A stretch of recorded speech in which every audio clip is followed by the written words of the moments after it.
En dépit de l'essor de l'industrie extractive dans notre pays, force est de constater qu'il manque certains maillons essentiels dans la chaîne des valeurs.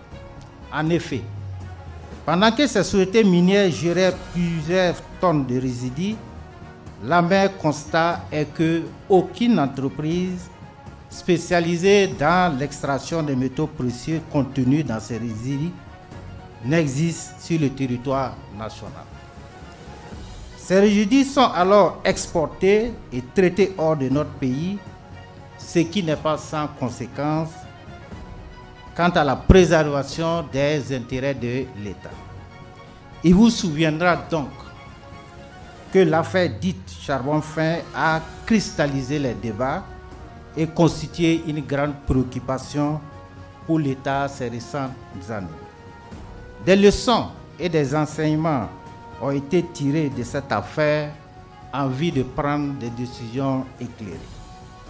C'est pourquoi, sous l'impulsion du capitaine Ibrahim Traoré, président de la transition chef de l'État, et guidé par sa vision de conférer à notre pays la vraie souveraineté, il a apparu nécessaire de trouver des voies et des moyens endogènes pour récupérer entièrement, dans la mesure du possible, les métaux contenus dans les résidus miniers de type charbon fin, scories, centre et concentré acidique. Dans cette dynamique, l'État a accueilli avec beaucoup d'enthousiasme et d'espoir légitime la naissance de la société Golden Hand SA, qui ambitionne apporter des solutions novatrices de traitement des résidus miniers de type charbon fin, contenus dans les métaux précieux.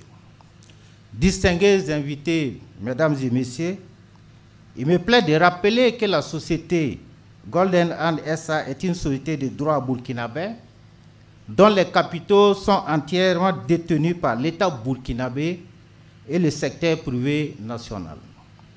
Permettez donc de saisir cette occasion pour adresser mes vives sollicitations et mes encouragements à ces patriotes qui, conscients du moment, ont décidé d'accompagner le gouvernement de la transition dans sa lutte pour la souveraineté nationale et dans la transformation structurelle de notre économie.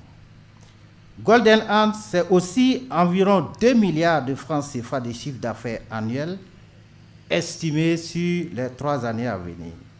Aussi, la jeune société emploie-t-elle 174 travailleurs, majoritairement composés de femmes. En plus de ces nombreux emplois offerts, elle apportera une contribution substantielle aux recettes fiscales et sociales. Ce que vous avez constaté ce matin, c'est une révolution. Les machines ont été entièrement conçues ici.